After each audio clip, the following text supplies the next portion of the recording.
Can you imagine? People actually believe that if them dip in the water, them sins get washed away. What kind of madness that? Oh, black people get caught in that. Oh, one man tell me he say must be like Jesus Christ. Jesus Christ, I can't live like Jesus Christ. Because Jesus Christ not born with no sin. He's a big sin. No, believe you me, man. Geologically, archaeologically, anthropologically, there is no way a man in a right sense could have really believed, say, where up on earth here so now, the birds, the bees, the flowers, and the trees is just 6,000 years old. No way. Him have to be the most stupid and most irrational mind. Most of the even them country are profess to be Christian countries. And most people go to church Sunday. I don't know why. But them go to church Sunday because them feel say they may find some kind of solace and peace from the whole week. The first day of the week, which most people don't really consider like the first day of the week. Them feel say Monday is the first day of the week, but it's Sunday is the first day of the week. For your information, Sunday is the first day of the week. Saturday is the seventh day of the week. Now the seventh day them say it's Saturday them I work with. Roman Catholic and those who's influenced by Roman Catholic say it's Sunday them I work with. Because really and truly, there's a man named Constantine, this emperor of Rome, who, because the Romans them used to praise and give homage to the sun in the sky, and the Christians them used to give the sun what them call Jesus. Him decide say, instead of aggravate the two set of people them, he might merge the two things in a one. So him decide say, all right, if he appease the people them who worship the sun in the sky and the people them who worship the sun, the Father, the Son, the Holy somebody, Jesus. What am I going to do is, all right, for the first day of the week, we're going to celebrate the two Sundays. So them call it the Sunday, the day of the sun, just like Monday is the day of the moon. But people don't know that. You know, them give names according to the celestial bodies in the sky, and also them gods, see, and them emperors like Julius Caesar is July, and Augustus Caesar like August. And if you follow and go look up the information, you'll find say all of these things come from Greek and Roman thinking. So in our country, our countries, them give a thing named Christianity. Most people, them will change them political affiliation quicker than how them will change them religion. And most people feel almost adamant about them religion more than them political affiliation. And most Christian don't really want your question where them believe in. But yet still most Christian want to put forward what them believe in like it's knowledge. And belief is really not knowledge. Belief is what you call faith. You have a faith. And you can't really question a man's faith. But when the man uses faith as a historical reference point, then you have to bring the evidence and show you, say, well, if you tell me say this is part of that, show me the evidence for it. Where's the evidence? No, we have a thing named the Bible. And the Bible, most Christians will tell you, say, it's God write the Bible, or God inspire men to write the Bible. And them say, you can't say nothing about it. And everything where in it, I just saw it go. You can't use your intelligence, you can't use your brains to imagine or even contradict or even come to a logical explanation and understanding about where the Christian really has said when him say what him say. So you're always in a tussle with a person who is adamantly religious. Religion is really a seriously oppressive kind of system. Religion strives from fear. Religion was created by insecure men to oppress women. Yes. Most religion that I know oppress women. Them don't have a woman or a feminine energy that dissolve into the divinity of the God where they must search for. Especially in the Western world where the system is patriarchal. We don't have a matriarchal system. Yet still, most indigenous people, whether you go to Australia amongst the Aboriginal people, whether you go in Africa, whether you go in America, where the indigenous Native American there, them have a balance between the male and the female. Them not just say E. It's a weird thing. Because every time you hear one address something that is not gender related, him say E. Like if him say God, the first thing him says E. Yes, see, God not supposed to have no gender, you know. But because of the patriarchal mindset that we find ourselves in this Western world. Anything that is great and bigger than we say E. Not recognizing, say, the indigenous people, them used to say Mother Earth and Mother Nature. There's a reason why them say Mother Earth and Mother Nature, you know, because it functions in the feminine. When we talk about feminine now, we not talk about man where behave like woman. We are talking about energy. Energy that is not male or female, but there's a certain feminine energy. And feminine energy means compassion.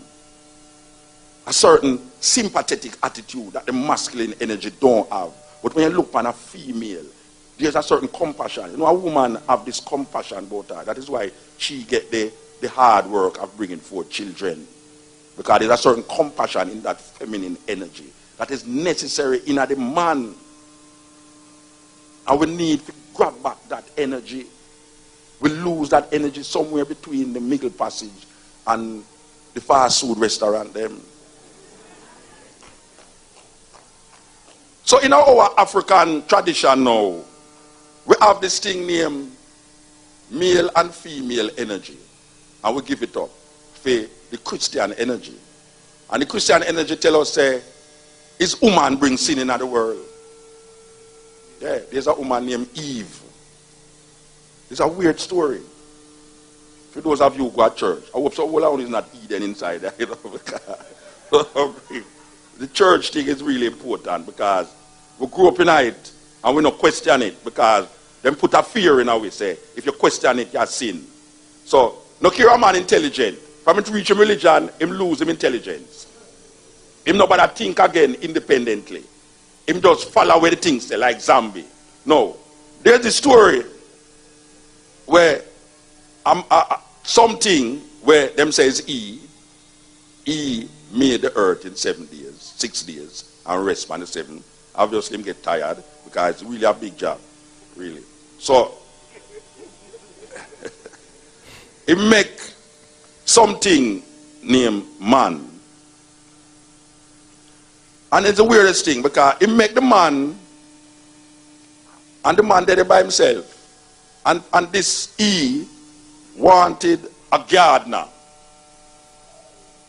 Because he make a garden and no rain, he never make no rain. I don't know why he never remember say flowers want rain and food want rain. So he make the garden and he would obviously believe say the mist of the morning would water the garden, but it wasn't working. It's really strange for something E that is omnipotent, omnipresent and omniscient never realize say plant want more than just mist. But make a work with the story. He put the man in the garden and say, all right, check out the garden and work with it. Only if you find out, say, one day when he walk, he realize, say, and he was walking too, you know. Yeah, him walk. Walk. It said, go read it. Genesis 1 and 2. I don't want to sound like a preacher, I know even though it's Sunday, but what is to be done is to be done. But him look on the man one day and realize the man was lonely.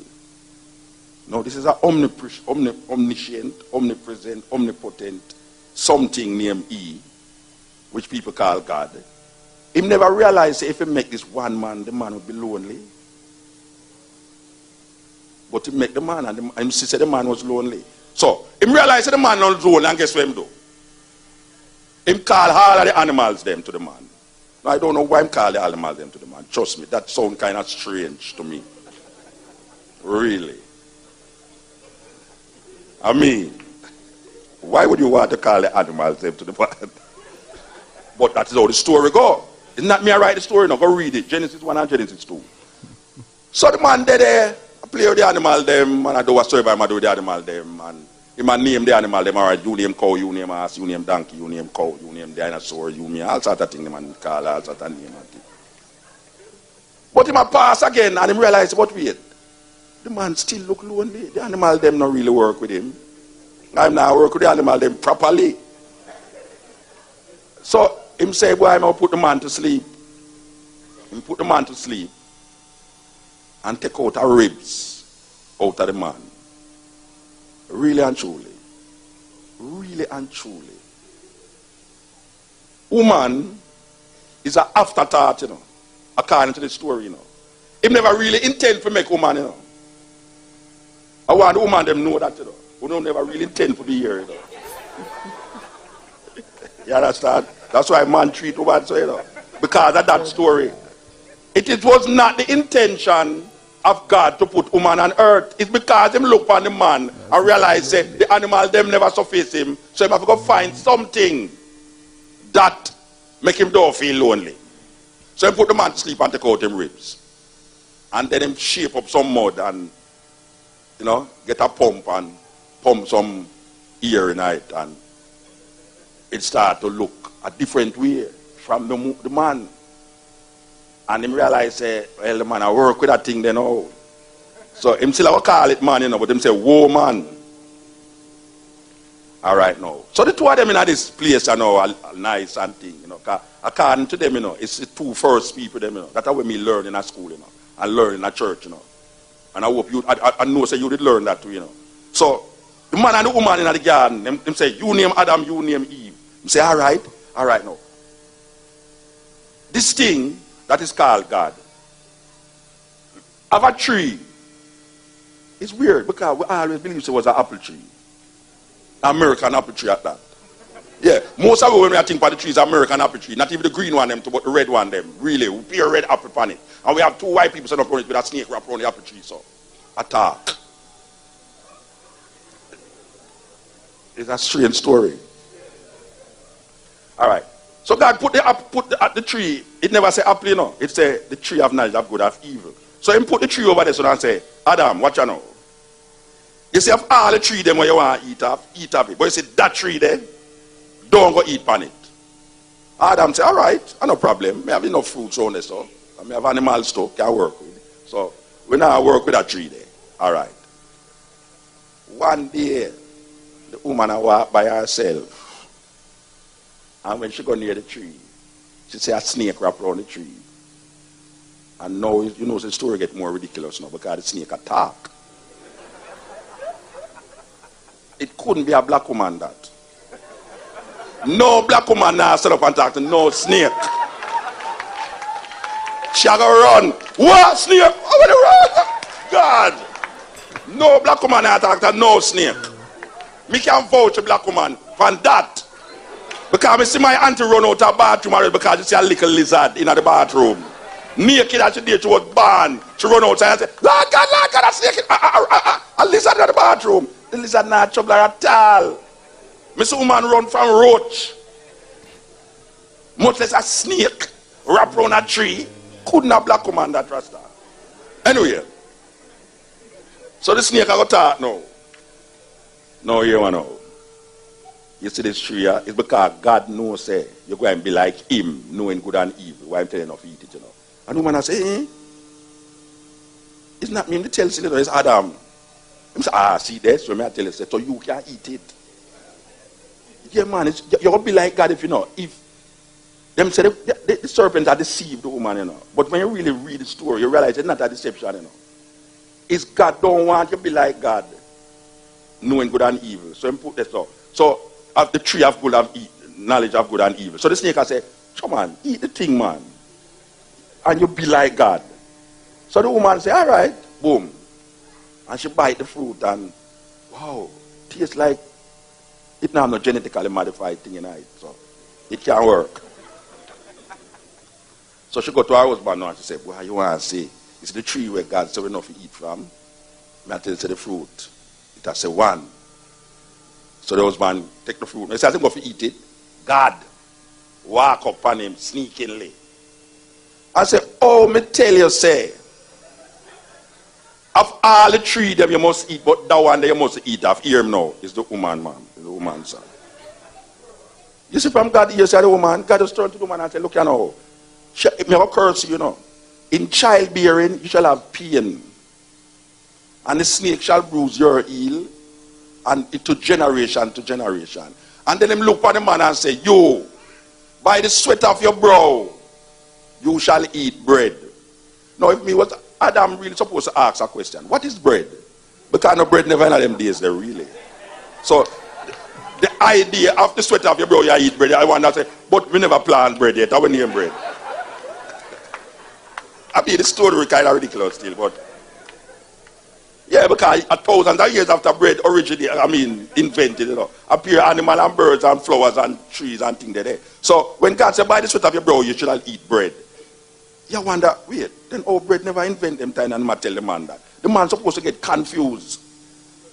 But guess what now? God chased them out of the garden now, and put a sword, a flaming sword, and say, lest man take of this tree and become like one of us, knowing good and evil.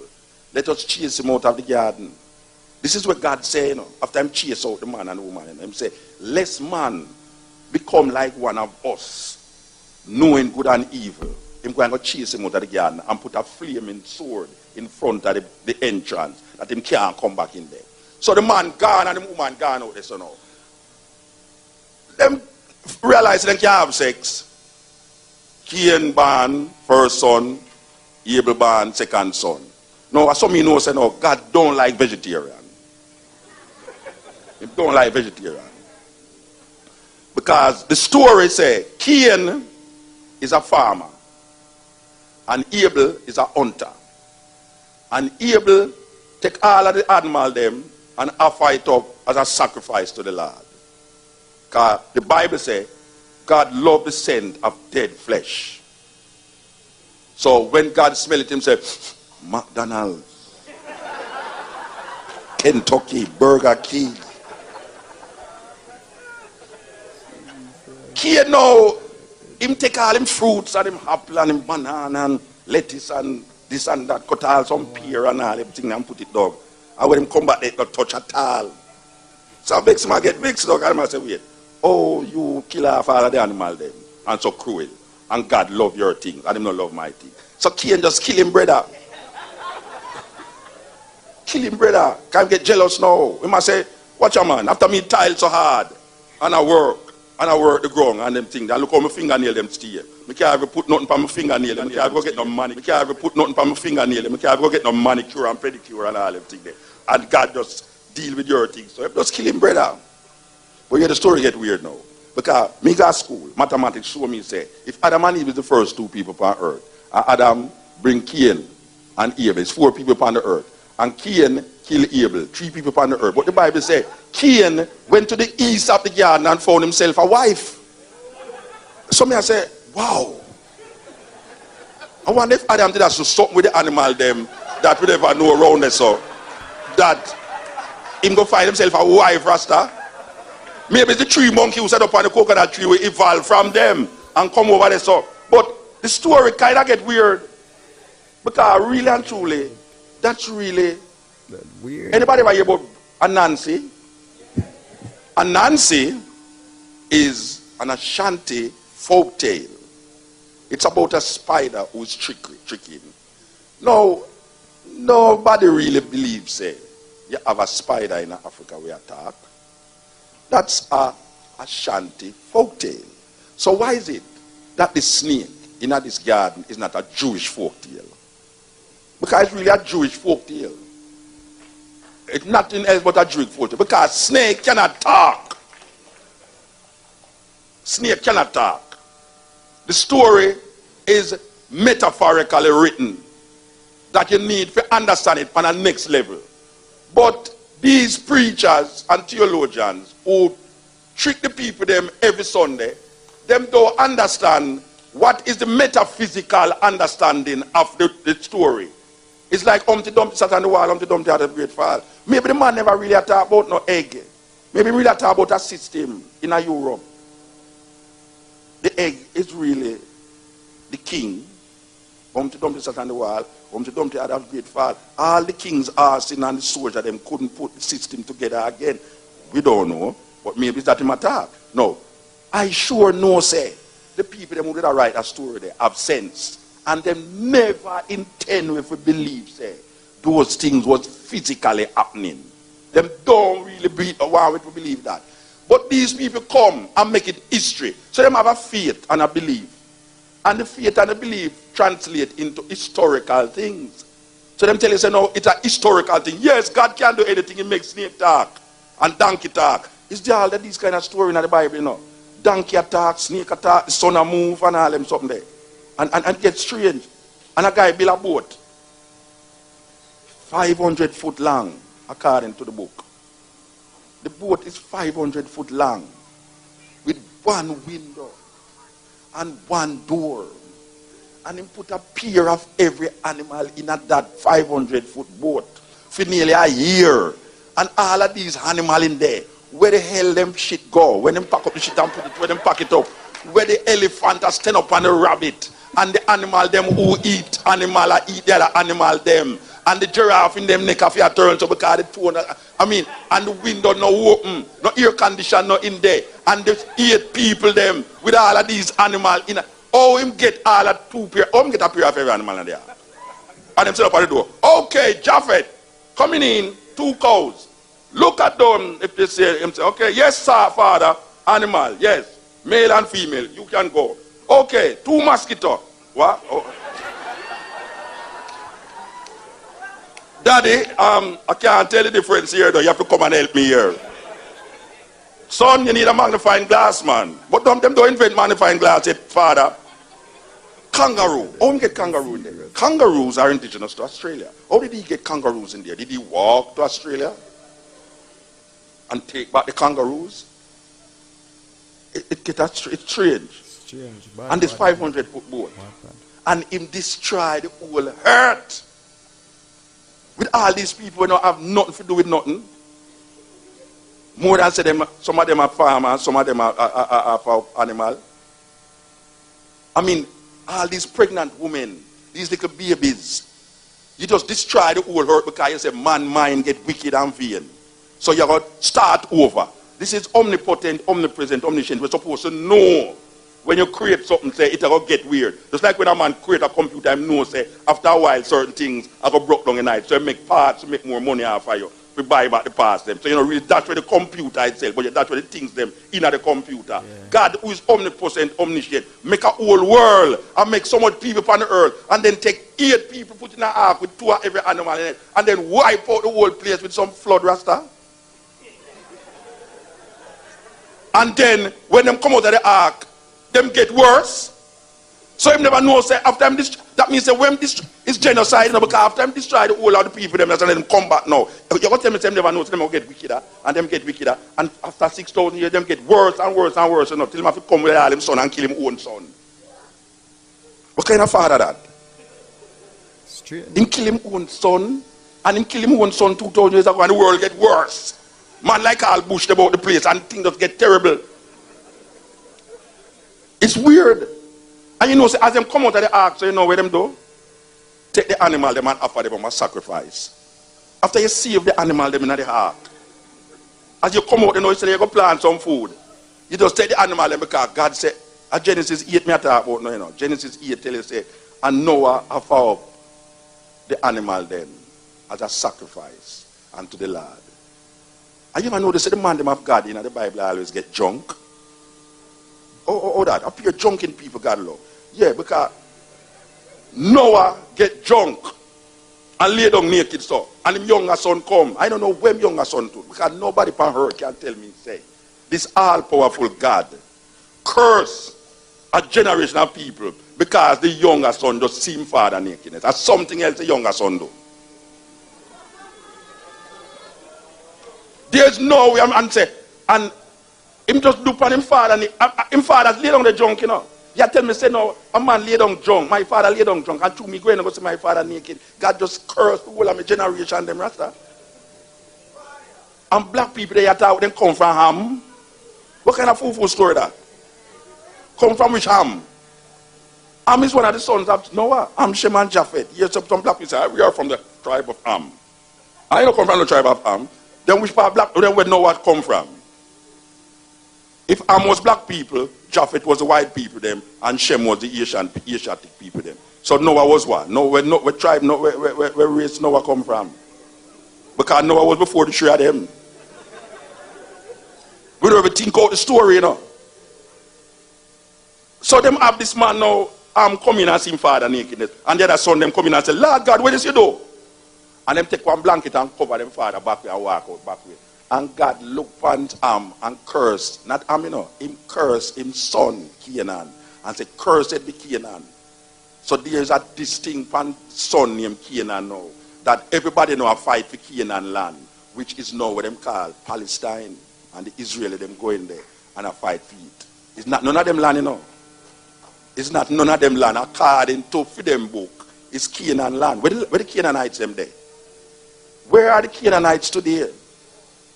Because a guy named, an Iraqi guy named Abraham, coming out of Iraq, and in those days it wasn't called Iraq, it was called Mesopotamia, and him come from the Ur of the Chaldees. He married to his sister, named Sarah, and his sister couldn't get pregnant, and him said, the sister said, all right, go into the maid.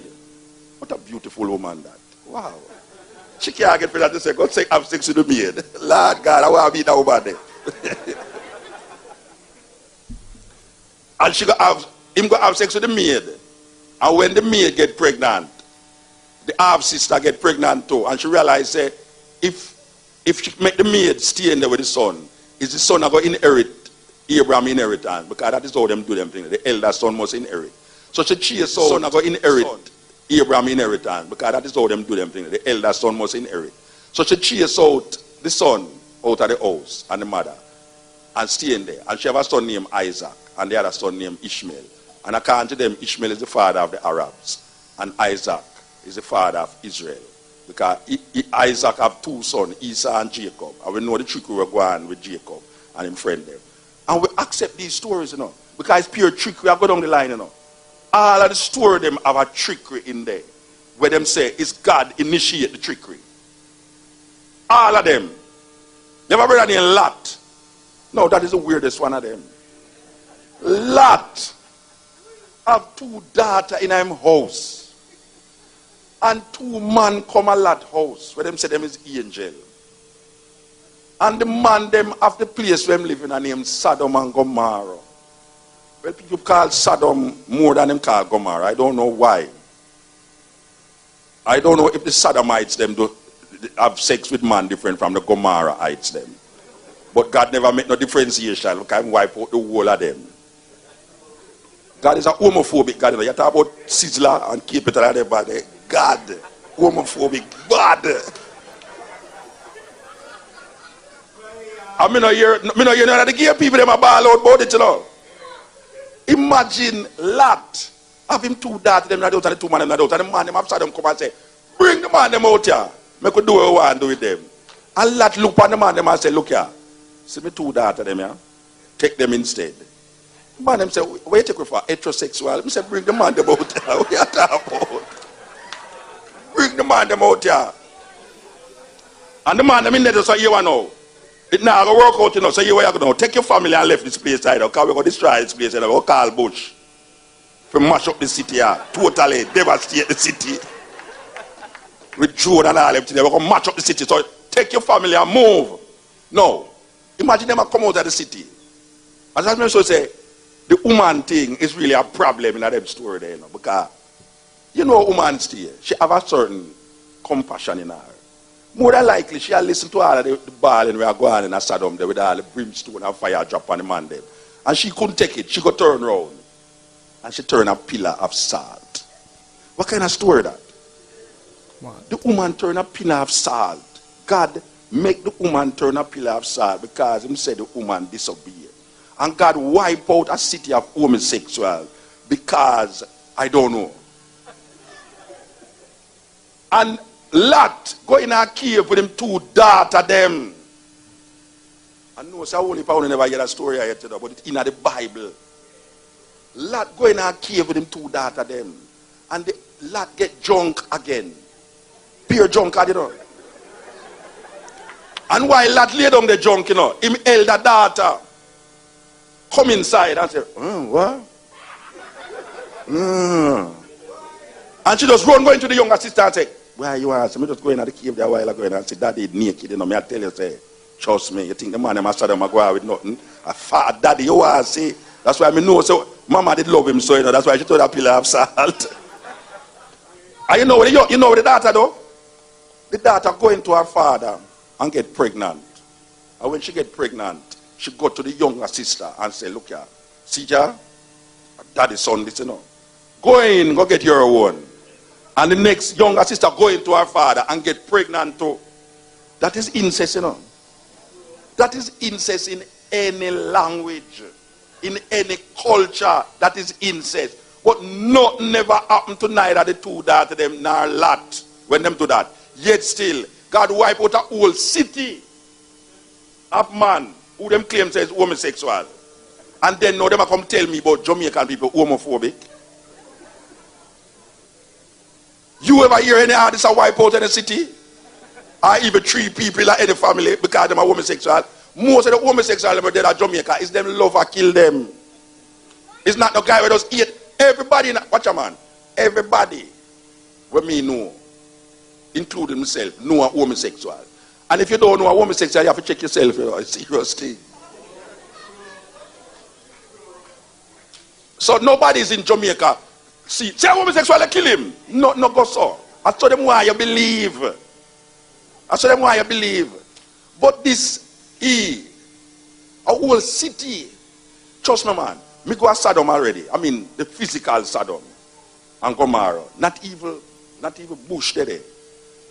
The place just blank like a desert. Not grow there. Me don't know it's white or maybe because them say desert is the lowest sea at bottom of sea level. But people say, if you go and ask the people in Israel, them tell you say it's because of Sodom get destroyed. Why not grow there? But then when I look on the whole of the desert, nothing how good at the desert either had that Sodom that. So it's a story that by itself. But you look on the whole thing and you say, but wait, this man sleep with them 2 sisters, 2 daughters them, and nothing happened to him. They have a next man named Samson. A next drunkard again, you know. Samson supposed to be the strongest man on earth. Really, me don't know how him get to be the strongest man on earth. But me know say, he's a drunkard. He's a dreadlocks, a very stupid dreadlocks. Him deserve him locks cut off. Yes. And for those of you who's Rasta inside here who drink alcohol, you deserve your locks cut off.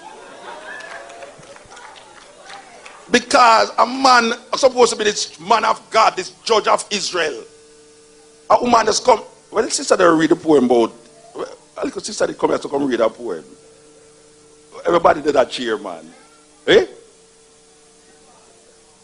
No, I see the man she name. Yeah, where the poem where she read name? What's the man there? She gone? Yeah, something like that, yeah. Mother like she inspire me, man. Trust me, be up to inspiration right now. So if you want to wait till the show done, I don't know, but we tell you. Me need some inspiration. She gone? No, trust me, when she read the poem a while ago, I was totally inspired. And I was so feeling to be inspired more. But the man sit down there. And this woman come to him and say, I rub all him locks and I rub all him beard and all him things. And I said, tell me something, where you get your strength from? And if they tell her, I start a foolishness, you know. And she'll say, hey, Acho, yeah. I say, yeah, if you cut off the wing of the bird can't fly from 1 wing, and the lion without the mane. All sorts of things he might try to tell her. And she just say, yes, honey, darling, yeah, man, all right. So tell me some, where's strength really there?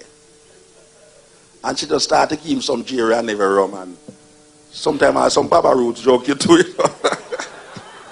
And I rub all him face to her, and I pick all him toenail and all him beard, and him start to get horny. And she just start to tell her and say, yeah, if you cut out the mane of the lion, you know, him strength gone. If you pluck the feather, she just look at them locks and say, oh, I said God. You see when them get drunk and done, him, she just cut off him locks. And them just go blind him. Yes. It's another drunken man that again, you know. I mean, God loved drunken people so much that Jesus, they are waiting, you know. And them not have no wine there, you know. And God said, bring some water. I told it now white. It's a terrible thing, this white thing, you know. One would believe that you need to drink wine to have that spirit of God. But it's pure drunken people. And most of the drunken people them in the story, them get where. Check it. You ever hear a drunken man dead because of where my drink in the Bible? No, it's like him get elevated more. And the woman them go down more.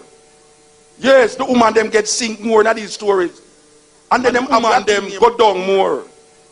Yes, the woman them get sink more in these stories. And then them have a thing named Mary. And you hear some people say, oh, please don't make him talk about Mary.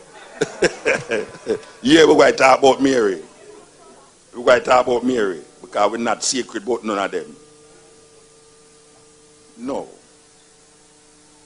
If a woman inside her can tell me, say, she never have no sex. And she have a picnic inside her, so. Trust me. Me no bother go back to Jamaica. Yeah, because we have to go examine everything about her. Why is it that we actually believe? So there's a woman named Mary that brought forth a child and she never have no sex. Can you imagine you in a city and a woman get pregnant in a city and she married and then she tell you, say, it's not the father, it's not my husband picnic? Which man inside her would have believed her? Which woman inside her would have believed her? But it said, look here now. Easy lady, watch your man. Me know say I go through all sort of tribulation and thing, you know, but it's Gabriel do it. And that the Bible says. Gabriel the angel. First of all, him go to the man, you know, and say, look here, your wife, I will get pregnant, you know, but don't feel how you're here, Bridget. And they go to Elizabeth. Then I say, Elizabeth, watch out. 2 child go born, you know. I know, so one named John the Baptist and one named Jesus. So here I say now. You see the one named Jesus, don't feel away. It's not the husband. The Lord sent me here to go out with that thing. And only just work with that thing there. Don't feel like such a commit adultery and all that thing there. She was 15 years old when she get pregnant, you know. All right. 15? The Bible is really a strange little thing surrounded that. Because most Christians believe that it's a virgin birth bring Jesus. When you read what virgin mean in the Greek text, because really and truly the New Testament was first written in Greek, and the Old Testament was written in Greek, even though the majority was written in Hebrew. When them say virgin, it never mean a woman who never have sex. All it means is a young woman shall conceive and have a child. It never have no intention. There was no intention to make you believe that the woman who have Jesus never have no sex. Because it never says so. It never mean that in none of the language, it never mean that. The idea of a virgin birth come from Egypt. With a story about a goddess, which is a mythology, named Isis, Horus, and Osiris. And for those of you who don't know about it, you don't have no time to tell you the story, go look in some documents, go by your computer, go find out about Isis, Horus, and Osiris. That is where the idea of the virgin birth come from. Because them have God the Father, God the Son, and God the Holy Ghost. How is it that woman turn a ghost? Shouldn't it be God the Father, God the Child, and God the Mother? Families are disconnected when the mother not dead. And if you have in the name of the Father, the Son, and the Holy Ghost, you should say you don't have no respect for the woman. You don't have no respect for the woman. If me was a woman, I not read no Bible, you know.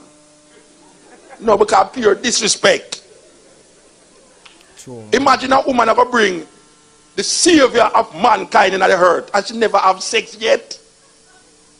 And sex is the watch a man. Our man tell me say must be like Jesus Christ. Jesus Christ, I can't live like Jesus Christ. Because Jesus Christ not born with no sin. Me's a big sin. Me sin in squared. So me can't live like Jesus. And nobody else can tell me say them not have the something we Christian call sin in them. Everyone of we have sin. Jesus Christ not have no sin. So how you gonna live like a man then? Jesus Christ is like a freak of nature, you know. Nobody not come like him. Nobody not come like him. Yeah, nobody not come like him, you know. So It's better give me a criminal who changed his life. Like all Malcolm X. Malcolm X in a prison and do all sorts of things and he must come out and transform his life. And you say, well, here's a man who will go through the things that a normal man go through and come out and overcome it. Jesus Christ not got through nothing because, I mean, years I'm like, hey, watch a man. You hear Jesus born and then you hear say him get turned 12 and then after years him a 30-year old. 17 years I'm life not in there, you know when did that do, if people go to Jamaica and they are tattooed and everything, you don't do nothing about him. And the man come and his father kill him. He's a terrible father that. Because after the father, in the first part of the book of the Bible, you have a man named Abraham and him tell the man say, take him son because sacrifice him son. And him never consult the mother. Want to the mother. Oh no, the mother wouldn't agree with that. And furthermore, you can imagine one of them brethren have a son and go out to the middle of the square out the son and say, why you want to say God tell me if you sacrifice my son, People that call attempted murder. Nobody not charge God for attempted murder. Or Abraham. Or even consult with the mother. Say, tell me something, mama. You agree with your son being sacrificed to the Lord? Me, I bet you any money say the mother nah agree with that. Watch out, me not be this way you want to say you smoke too much ganja, that's why you think say man I tell you to kill your son. You nah come in and come kill my picnic. No lying one.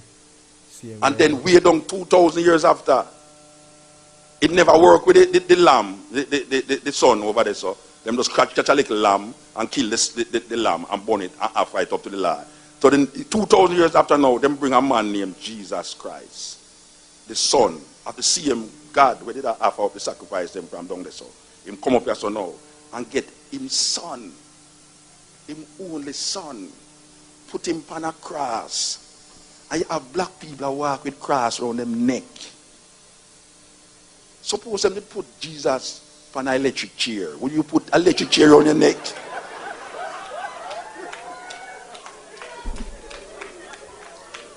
Why black people walk around with cross? Them not hear that the cross is an emblem of suffering and shame. That is how the Romans used to kill criminals. Them put them up on cross. We should not walk around with cross around the neck. Is an emblem of, even the gospel tune say, on the old rugged cross, the emblem of suffering and shame. Suppose them did hang him with a rope. You have put a little rope around your neck and wear it as some suffering and shame. Why you walk with the suffering and shame? We have slavery there for shame already, Nobody now walk with a little sheep around him neck. Maybe we should have walked with a little sheep around him neck because some of the sheep them did have names like Jesus, SS Jesus of Rubeck, by John Hawkins. John Hawkins sheep did name SS Jesus of Rubeck. One the name of John the Baptist. And meanwhile them have the slave underneath them was worshiping God on the top. And it's a slave. It's a man who own a slave ship sing and write the song about amazing grace that save a rich like me. And you have black people that sing that. Amazing grace that save a rich like me. Rich like which me? And now them are singing them not get saved because like a hurricane come and wash their house and they'll sing that them talk about them get saved. Saved where? Man can't throw it up bend down in the water yet how you saved.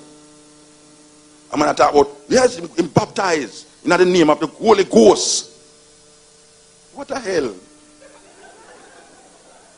In a Jamaica, a person, them used to go in a river and baptize people.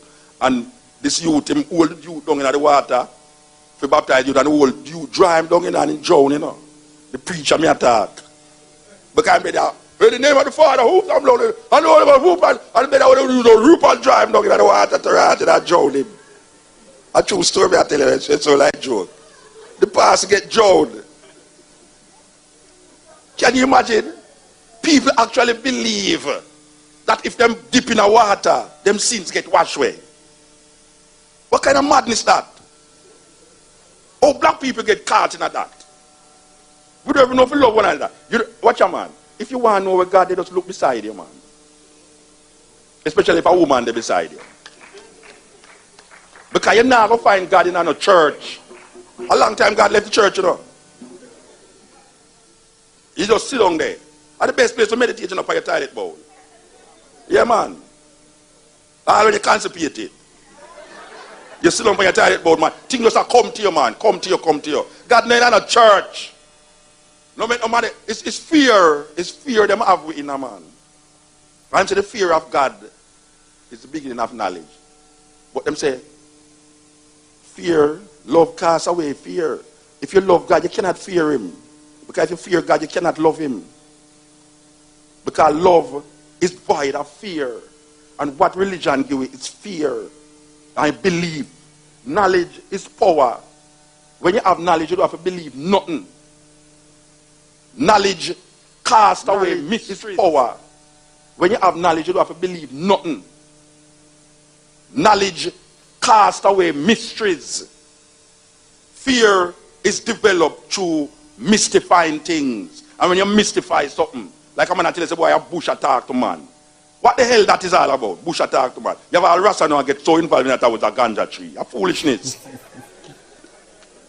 Whether it's a ganja tree, a mango tree, or a bird tree, bush cannot talk. It's just crazy because the more you get into the religion thing, you know, it's the more madness you get, you know. It's a kind of madness thing, you know. Yeah, because even Rasta, when you talk to all Rasta, them say, they I don't know, say, the tree that Moses did attack to was a herb tree. You say, what the rat is this? Which herb tree? How you talk about? Which tree attack? You know anywhere in the world, and the president said, which tree attack the people? I got the man go up to the mountain and I meditate, just like when I say, go and tithe and I sit down. Kind of church never about him. I go up to the mountain and go sit down. I meditate and I think about how am I going to get these little idiot people out of the craziness where them have. Because them come out of Egypt and them have the residues of Egypt on them and I say, well, I have to get them out of this, you know. So him create some little things, manipulate them, like a little box. Him create a little box and say, look here, anyway the box said they are God represented, you know, them call it the Ark of the Covenant. It don't have nothing to do with nothing more than this man that create these things. You know, man talk about say, all right, watch your man. Moses, Mr. Udon, you know, Mr. Udon, trust me. Mr. Udon could go up. Moses, in the Bible, it said Moses stammer. Moses was a stammer man, so Aaron, his brother, have to talk for him. Moses. And Moses got in the mountain and said, and God said, watch out, go down in Egypt, go tell Pharaoh to let me go my people them. And Moses I said, me if you go talk to Moses, me if you go talk to Pharaoh, you mad? He said, look here, all right, you are. Throw down your rod on the ground. When he threw down your rod on the ground, it turned snake. He said, take it up back. And Moses said, well, no, I'm not take it up. He said, all right, take it up, man. And him take it up, boof, and it turned back a rod. God said, all right, go down there. Go do the same thing what you just do a while ago. Remember, I said Moses stammer, you know. The Bible says Moses stammer, you know. So I hear and I go talk to him, you know. You see when Moses reached down there, and Moses attacked without the stammer, you know. And I tell Pharaoh, I say, in the name of Yahweh, God said, let my people go. And Pharaoh looked at him and I said, what are you dealing with? And Moses was so, blue man throw down him snake, throw down him rod and turn snake. Pharaoh just laugh and I go so, click him man and call about 10 man outside and get them rod and go, blue man. Yes, when Moses said that, Moses frightened because Moses feels I'm going to film God could have turned rod in a snake. If never noticed the Egyptian could have turned rod in a snake too. But why make the story look like it's an Israel story is that Moses' snake eat up the other snake then. And Moses left and never let Pharaoh never let go the people then. And God, Moses go back up to the mountain, you know. I said, boy, I tell you the truth, you know, God. You tell me if you throw down my rod and it will make the people them go and nothing happen, you know. God said, all right, go down there. Go tell the people there. Tell Pharaoh to let my people go. You see, meanwhile, Pharaoh go down there. Sorry, meanwhile, Moses go down there. God just call Pharaoh and just say, watch out, don't let them go. It's a game God have played though. And when Moses reached down there now, and God him say, all right, you see, if you don't let go my people them, we're going to make the water, all of the water them in Egypt turn blood. And when all of the water them turn blood, Moses said, you must let go my people them now. And Pharaoh said, all right, I'm going to let go the people them. And yes, when the river turned back, Pharaoh said, oh, where you talking about? I'm not let go nobody Rasta. And Moses go back up on the mountain and said, God, where you deal with? I played me now. And no, boss, if you go to Egypt, you come back up here to the Rasta. Where you tell me what? Every time you said me go down there, the man I go let go the man, and him not let them go. God say, all right, go down there again, and he will let them go. You see me, I go down there, boom, God just take up him digital phone. He said, digital now work down here, so and lime work down here, so him look boom. Call Pharaoh, say Pharaoh, watch him, I come back here. I play them, don't let them go. And about 10 times, him go down to God, go down to Pharaoh, you know, and God not let him go, you know. And this time now, a plague are going to lick them now till all of the son them, the firstborn son them, in Egypt are going dead now. Even the Israelite son them, who is firstborn, are going dead. But here God said, no, God tell you what, you're going to walk around the place and mark on the Israelites them door. All of the Israelites them is firstborn. That when Bush come through, we kill out the people them. Him don't kill the Israelite, him just kill pure Iraqi. Alright. So, God now, according to the story, make all of the firstborn them dead. It is not a genocide again, you know. God, the compassionate, the ever-loving God, wipe out all of the firstborn children of Egypt. And Pharaoh say, all right, we can't take this rasta, I want to go on. Moses stand up on a mountain in front of 1 million people without any microphone and nothing. And I talk to 1 million people, and the 1 million people, them hear him, they see. What kind of story that? The 1 million people, them hear when them attack, you know. Take all your belongings and things and come, let us leave Egypt. God has delivered us this day. The day of the Passover now going to take place, where them now call Easter. Which now have nothing to do with nothing, you know. Easter is a European thing, you know. Alright. So Moses is going to carry the people them now and walk now, and Pharaoh hears them gone now, you know, and they will get up all them soldiers them now, you know. They will fight back. When the Israelites them walk, them walk up on the sea. People them say, wait, oh, we have to cry. The madness is now. Oh, hey, Moses, how are you dealing with? Oh, watch a man, how are you dealing with? Oh, you have to bring Obama for you and kill off your blood bad skirt. They say, oh, you bring this man, bring him come here so we can't cross. The Bible say that Moses hold out the man saw, and the sea part saw, and the old people them with all of them cow and them goat and all them things, I walk across this water, and the water over that side there, and the water over that side there, and it now come down for the land. No, trust me, man. When we imagine that story there, we are thinking say the road between the water them a straight road, you know. Sea no stay so, you know. The further you go into the sea, and the more it go down so. So if you was to take out the water out, it would come like it's a mountainside you depend, you know. Trust me, man. When you watch all movie, man, the 10 Commandments, you see the Israelites them walk across this road there like it never paved, but it have gravel.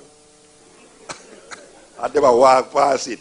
And you're not thinking in your mind, say, no go so, you know. No water, mass and water. Now got there a place where just straight when the water separates itself.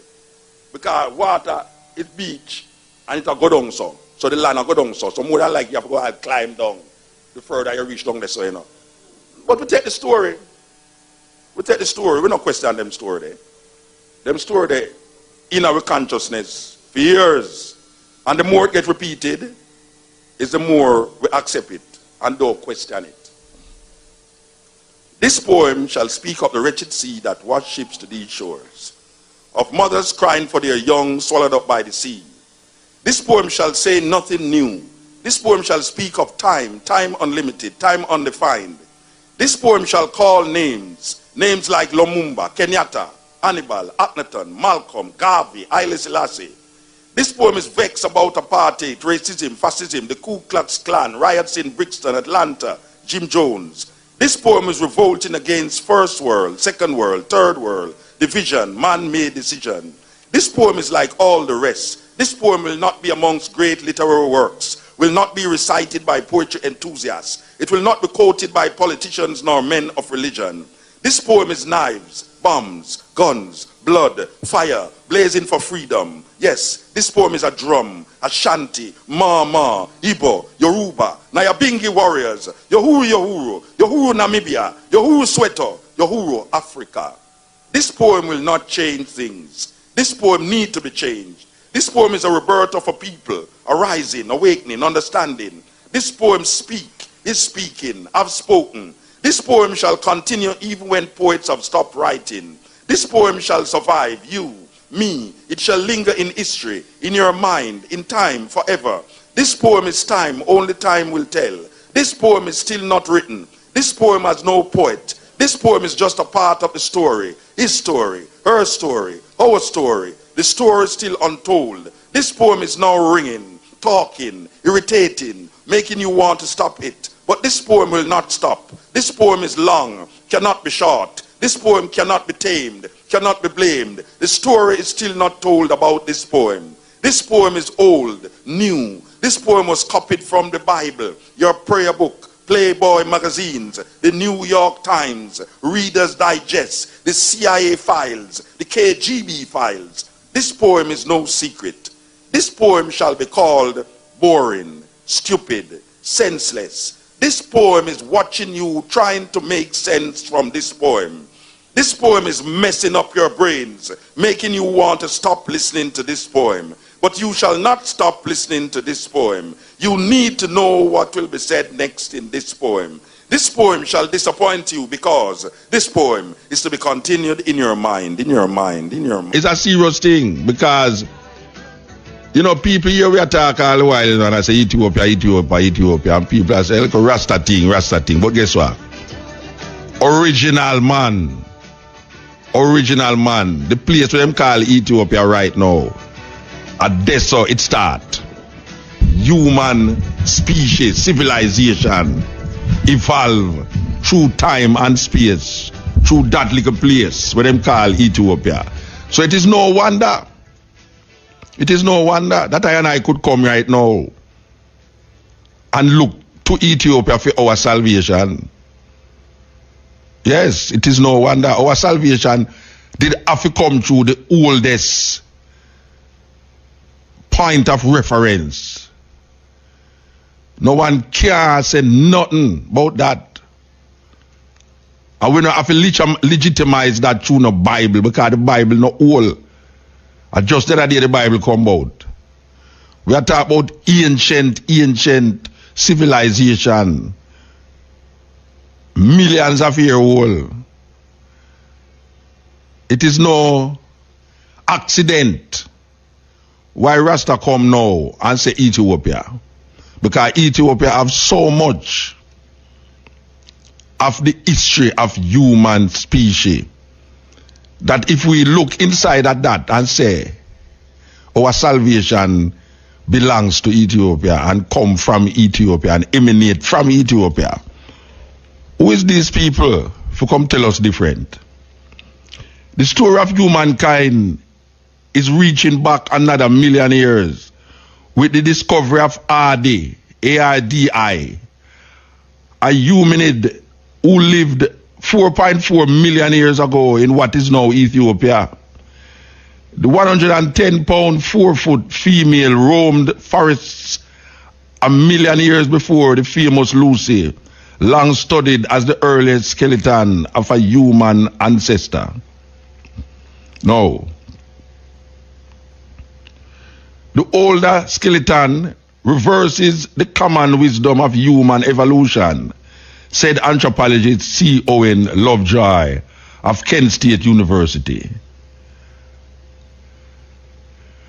Rather than humans evolving from an ancient chimp-like creature, the new find provides evidence that chimps and humans evolved from some long ago common ancestor, but each evolved and changed separately along the way. This is not the common ancestor.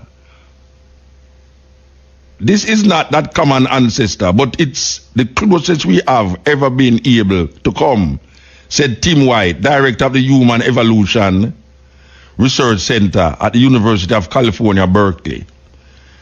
The lines that evolved into modern humans and living apes probably shared an ancestor 6 million to 7 million years ago, White said in a telephone interview. But Ardi has many traits that do not appear in modern day African apes, leading to the conclusion that the apes evolved extensively since we shared that last common ancestor. A study of Ardi underway since the first bones were discovered in 1994 indicates the species lived in the woodlands and could climb on all fours along tree branches, but the development of their arms and legs indicates they didn't spend much time in the trees, and they could walk upright on two legs when on the ground. Formerly dubbed Ardipithecus tamidus, which means root of the ground ape, the find is detailed in 11 research papers published Thursday by the journal Science. This is one of the most important discoveries for the study of human evolution, said David Pilbeam, curator of paleontology at Harvard Peabody Museum of Archaeology and Ethnology. It is relatively complete in that it preserves head, hands, feet, and some critical parts in between. It represents a genus plausible ancestral to Australopithecus, itself ancestral to our genus Homo, said Phil Bean, who was not part of the research teams.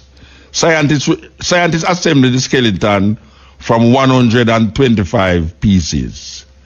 And the article goes on, and I'm sure you a drawing here of what they found. The arms is very long, may I tell you, long arms. But yes, they are found right there in Ethiopia, the same place, geographical location where they found Lucy. So if them go and look, if the scientists are evolutionists, then the creationists might search for the first man there and who them are perceived to be God. Yes, I am putting it this way. Maybe I should get a PhD for this now. Because if the scientists them who's evolutionists, because you have two train of thought, you have the evolutionists and the creationists. There's a school of thought where the creationists believe that there's some entity out there that created the first one, and he's called Adam. And there's the other school of thought, scientifically, that man evolved from apes, according to a Charles Darwin theory that has been scientifically proven that man actually evolved from these apes through the discovery of these bones and parts. So, my reason is this, that if the creation story in the Bible, when them says Eden, the Garden of Eden, and it shows you geographically where the Garden of Eden was in the Bible, and it mentioned the same land, Ethiopia. And the evolutionist theory scientifically says that they find the first human being in the same location, Ethiopia. Then the probability should arise that we should also look in Ethiopia for the creator of this human species. Aye, sir. What am I suggesting here? I am suggesting that Ethiopia is the answer to not only to the creationists, but to the evolutionists. That is what I am suggesting. I am suggesting that if we be practical and true to ourselves, we would look for our beginning through Ethiopia. And Marcus Garvey, though not being a man who cared very much for the idea that Rasta project, did say that we should look to God through our own spectacle, through the eyes of Ethiopia. Marcus Garvey said that in the Philosophy and Opinions of Marcus Garvey. Him say If the white man choose to worship God through his spectacle, let him do it. If the Jews worship God through the God of Abraham, Isaac, and Jacob, let him do it. But we, don't let it might be, should worship God through Ethiopia. Now, some people might say that when he say Ethiopia, he wasn't talking about that specific part of the land. But we know that Marcus Garvey hardly declared the whole of Africa as Ethiopia, because he mentioned Africa as Africa. But on this specific occasion, he mentioned Ethiopia. And I am saying that Ethiopia, to the evolutionists, is the birthplace of the human species. And to the creationists, it is the birthplace of the human species. So why is it implausible to look for, if you're a creationist thinker, why is it not the possibility that the creator of this creation is not residing in the belly of Ethiopia?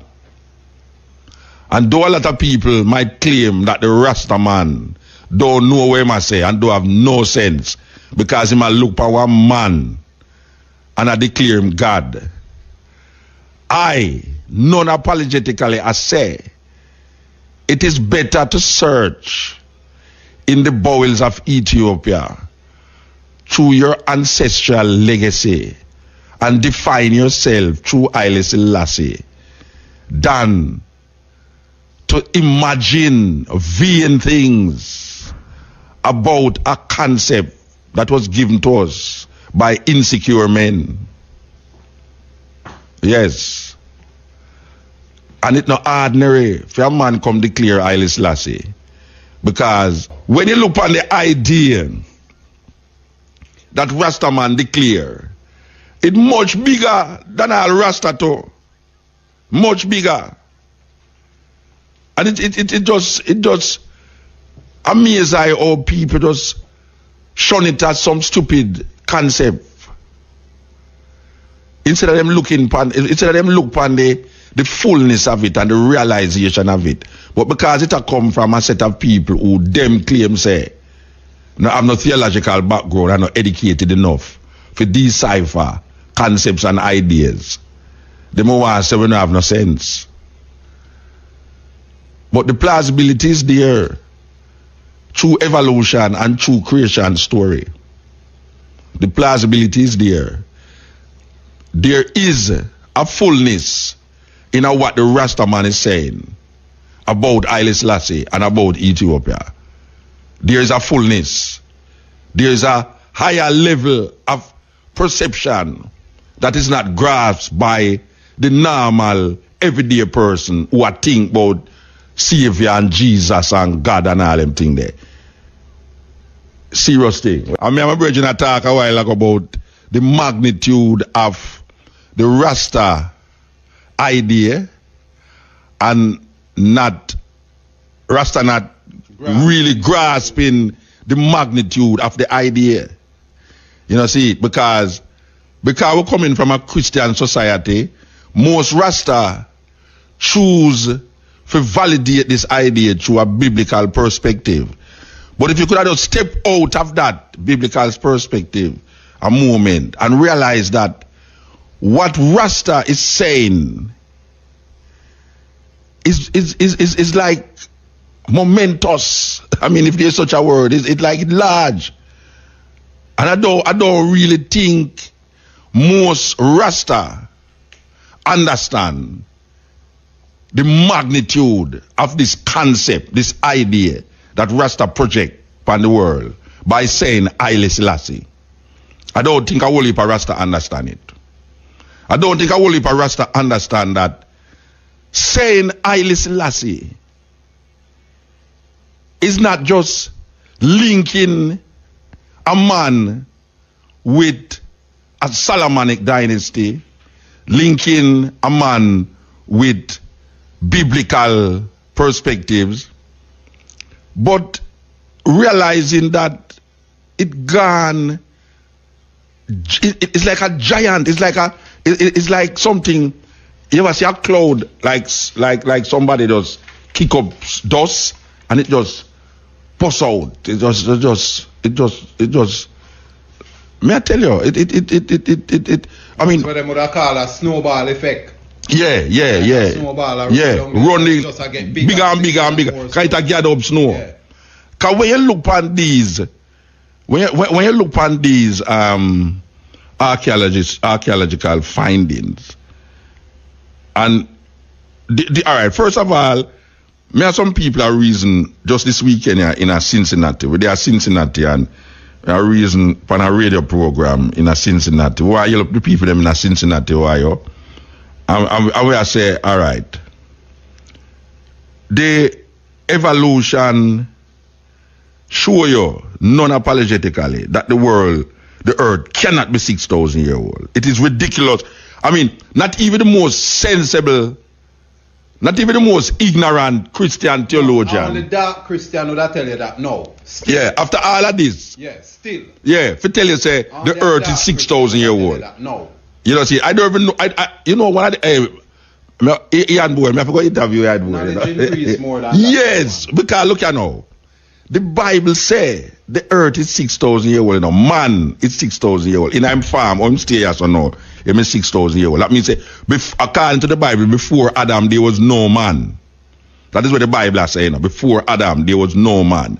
So when the Bible tell you say man in the state to him is now, when he was created, it's so him did stay. That is what I say. And 6,000 years after, him stay the same way.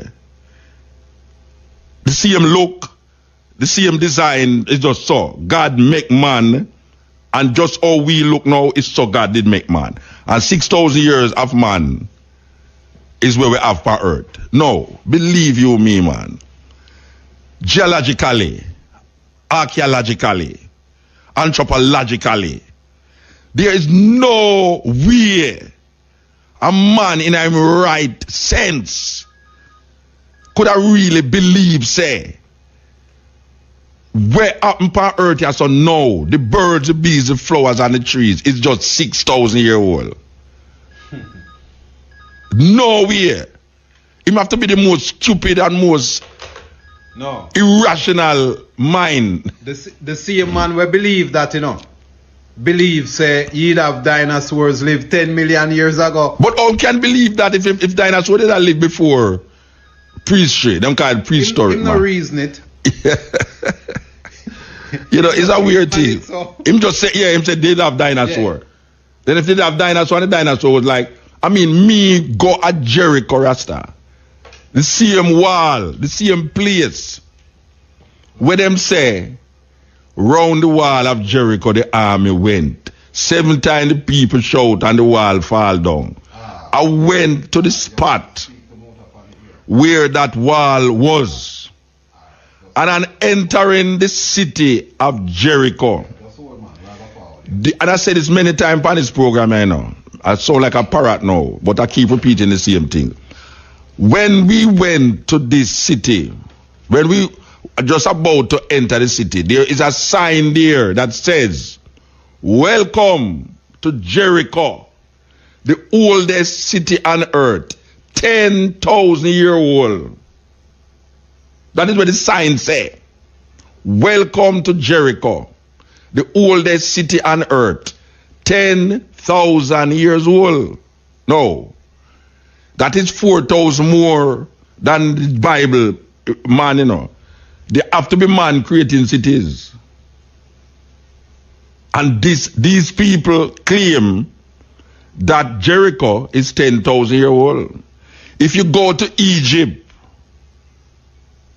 and look on buildings and structures and human art forms and artwork, it is more than 10,000 years old. You must have man there. For me, Yeah, you must have man there build these things, Therefore, when we are said non-apologetically, Rasta come in a him so-called ignorance and in a him so-called poverty-stricken position in a this farmer slave plantation island here so, and say Emperor Haile Selassie is the Almighty, and him say Ethiopia at the original place, and people scoff at him, shun him, do all manner of things with him without looking into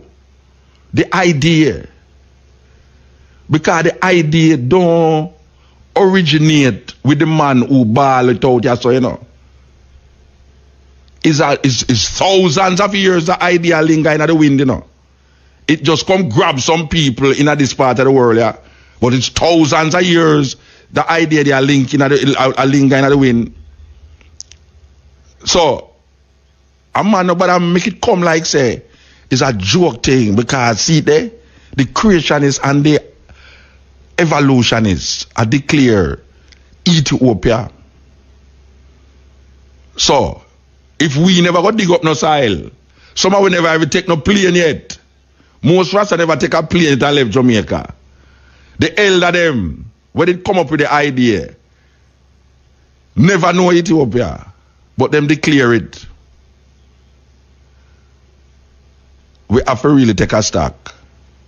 All the little people them who look on Rasta like Rasta, you know, some little ganja smoking fool set of people them.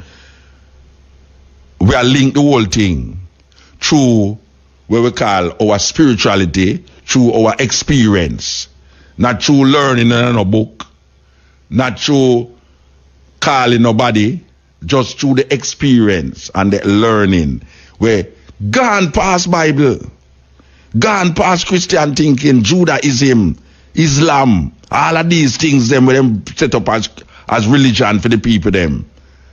Rastafari penetrate all of them and gone way in the first original geographical location.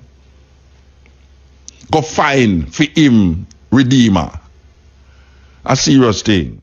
What about people scared for hear on the radio? You know, them scared for hear radio announcer say these things.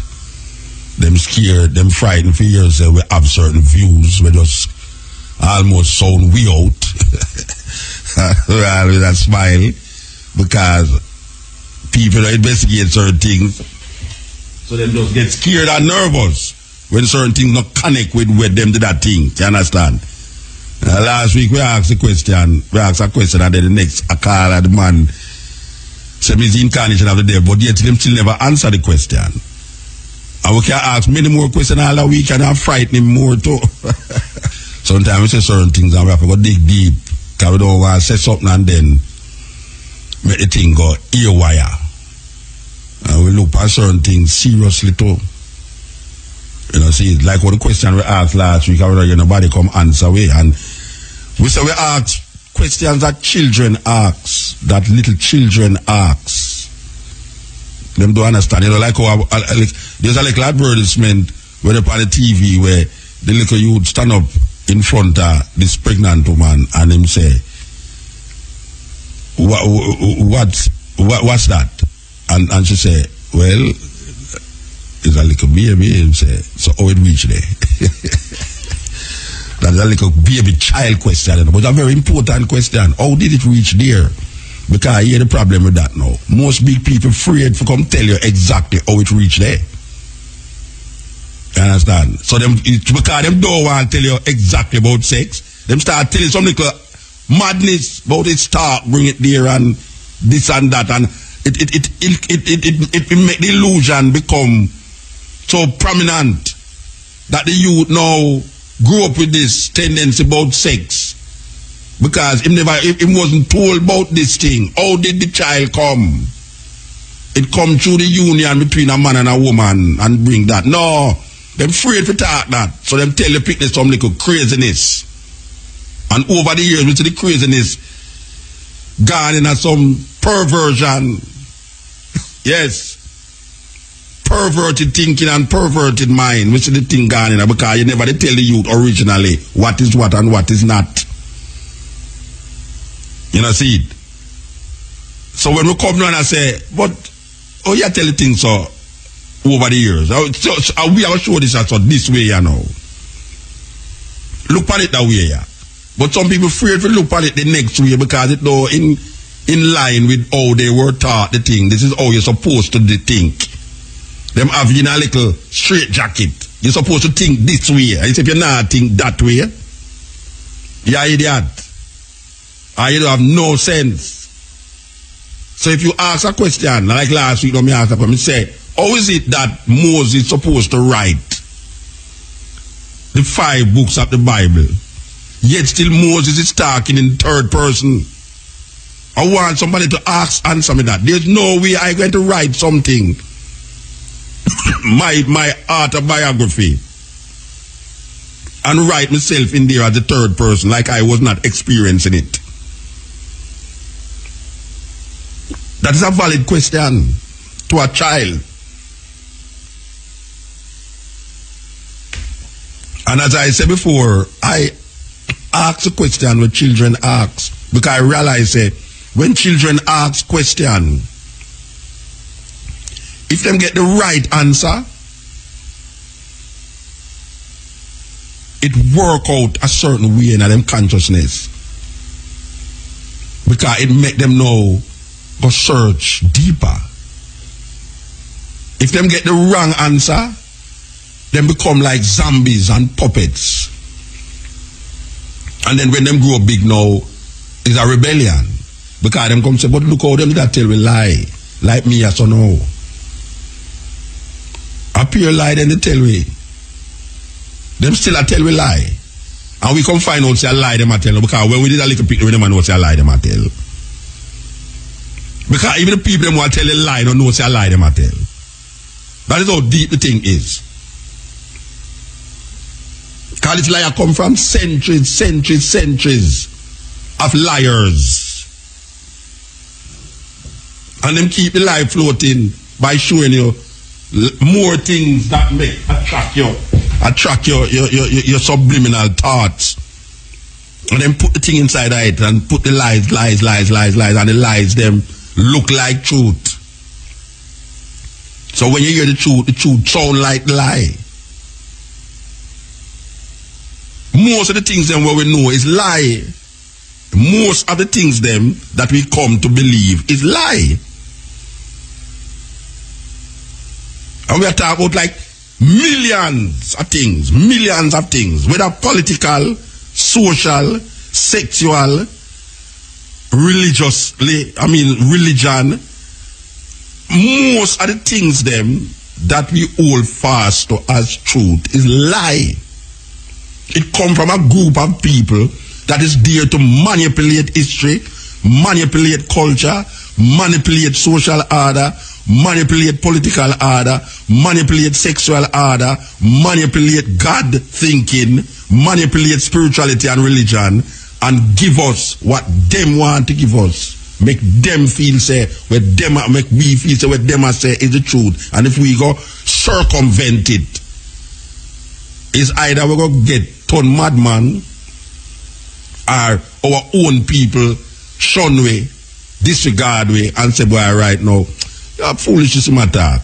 Where get them foolishness there from? And guess what? The man, they don't tell you the foolishness already. Him don't tell you foolishness already. You have the foolishness in your head for years, hundreds of years, thousands of years. You have the foolishness in your head.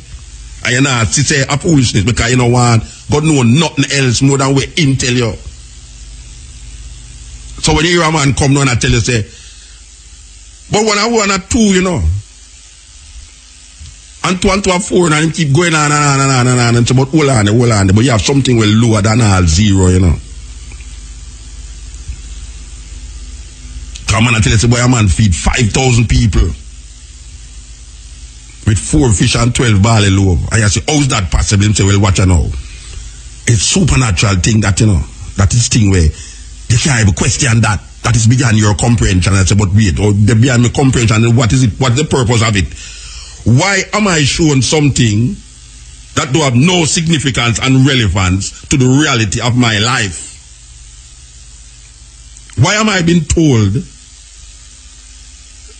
that a man feed 5,000 people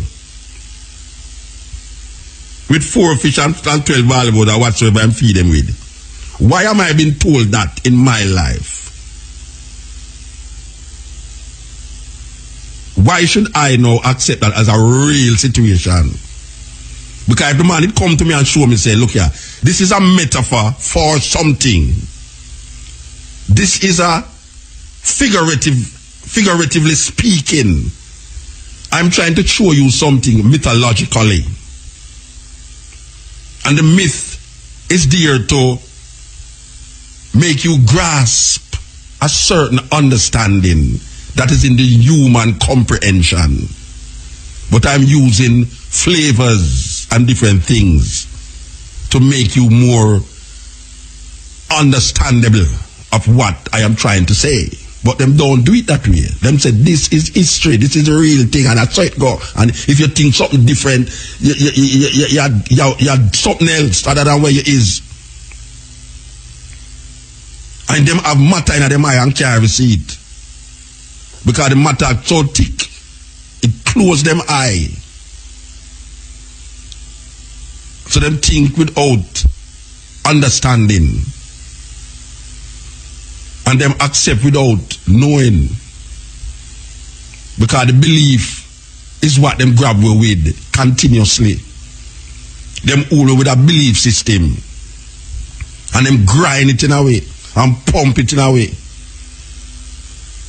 The way we eat, the way we talk, the way we walk, the way we dress, the way we angle with women, the way we angle with brethren and sistren, the way we angle with cultural experiences that is indigenous to we, the way we look on the world, the way we don't look on the world, the way how we look on things that we don't know about and accept it as things that we're supposed to be.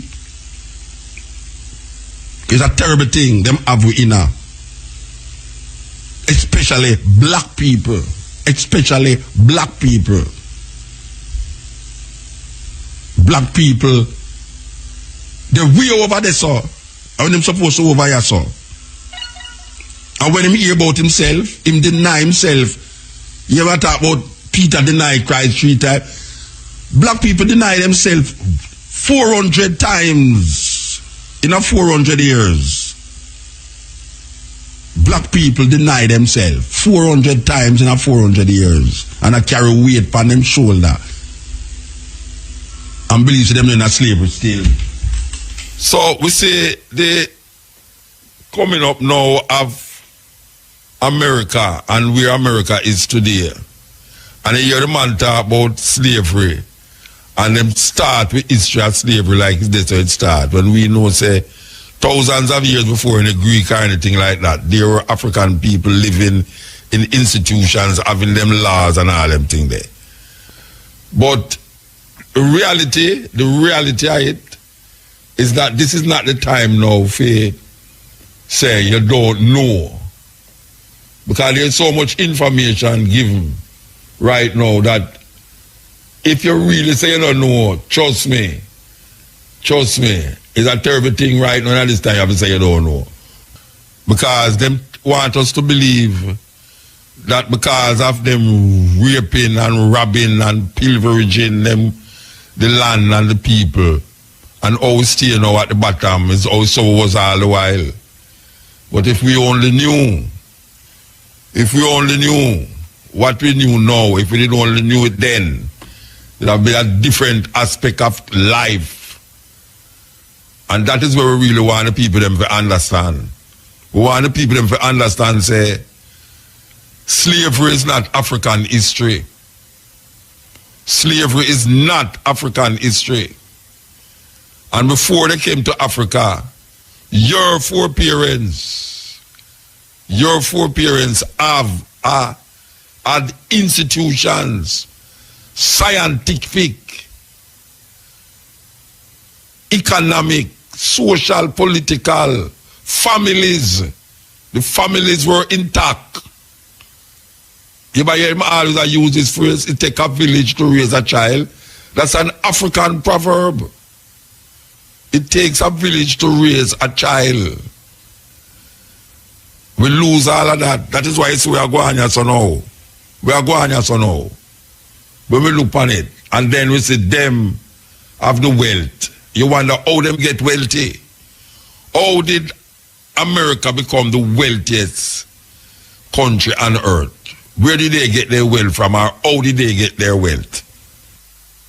Michael Moore said they tried to wipe out a whole group of people and then use a next group of people as slaves to build the country. What I'm talking about? I'm talking about the so-called Native Americans, who the Europeans come to America and say, and try to wipe them out under the name of them religion, searching for land from Europe. They did have to run from Europe. Religious persecution brought them into America, so-called. And them tried to wipe out that group of people. And in trying to wipe them out, they brought in a next group of people and enslaved the people them.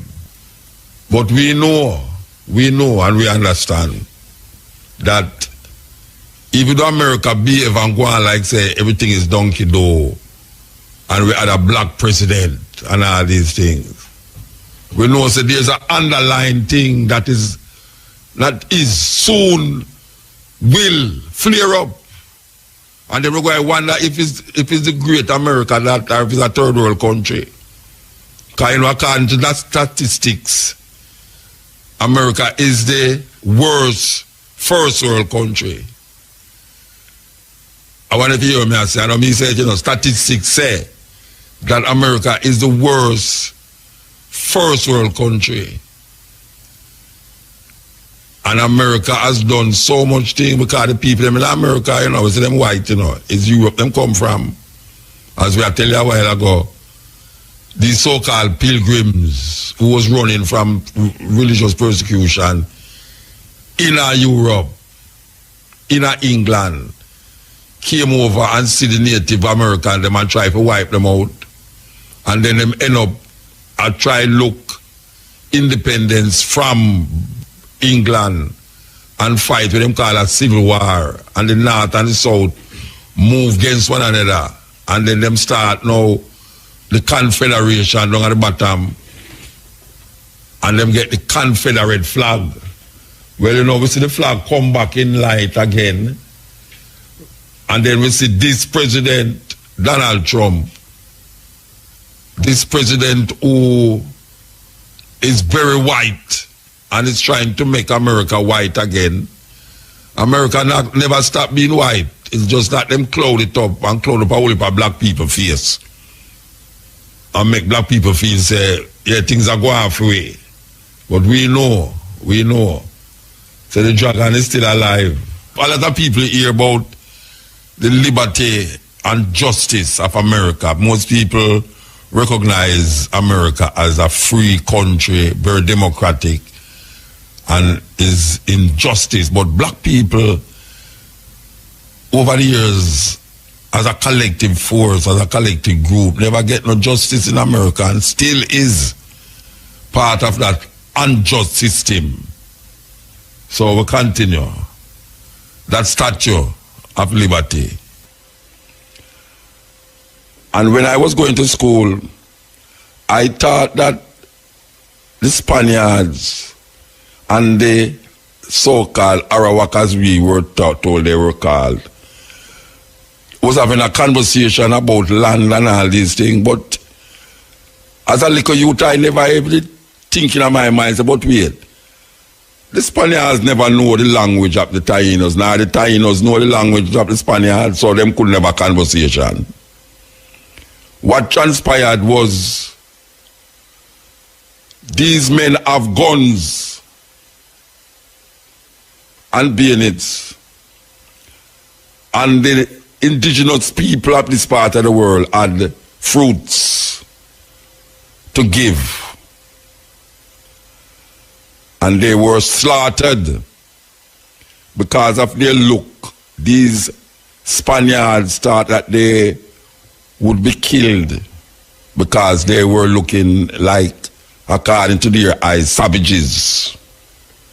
without the heart of God in them, Jesus Christ. So they came with them guns and them bayonets to civilize a people who was here living according to how people should live, in tune with nature, having them rituals and them different ideas of society and how society should be, and their institutions. And Christopher Columbus, in his quest for finding gold, he never find none, but he carry back some of the natives to Spain. And he eventually make some more voyages, and him end up in a Jamaica, Cuba, all of these little islands, and find himself in it. Land up on the shores of Massachusetts in America. And what transpired is not something that neither the Tainos, nor the Native Americans, nor the Africans who came after would want to record in their history book as something that was wonderful and beautiful and what was a great part of their history. The atrocities that was placed on these people is still embedded in the soil of these land, these captured land. And Christopher Columbus, after all of that, never find a goal. And there was a time when them decide that them going to send some of these people to look for gold, and anybody who never come home with gold, them would chop off them wrists. Chop off them wrists. Or them foot. Don't have the foot part there. Them would chop it off if you don't find a gold. And them still never find a gold. And thousands, if not millions, of Tainos was here when Christopher Columbus came.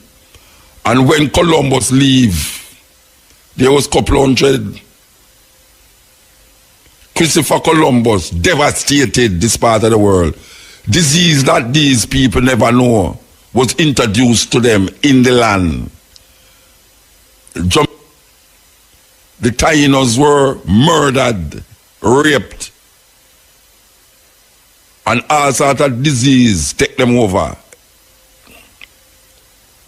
And when Christopher Columbus leave and went back to Spain, eventually, Christopher Columbus was arrested and imprisoned. Did we hear that in the history books? Yes, I hear that in my history book. I don't know about your history book. Christopher Columbus was imprisoned in Spain. He was not a national hero in Spain. He was not a person that Spaniards were taught in their history book to look up to. He was one of the most cruel and evilest person that ever come across this part of the earth. Christopher Columbus.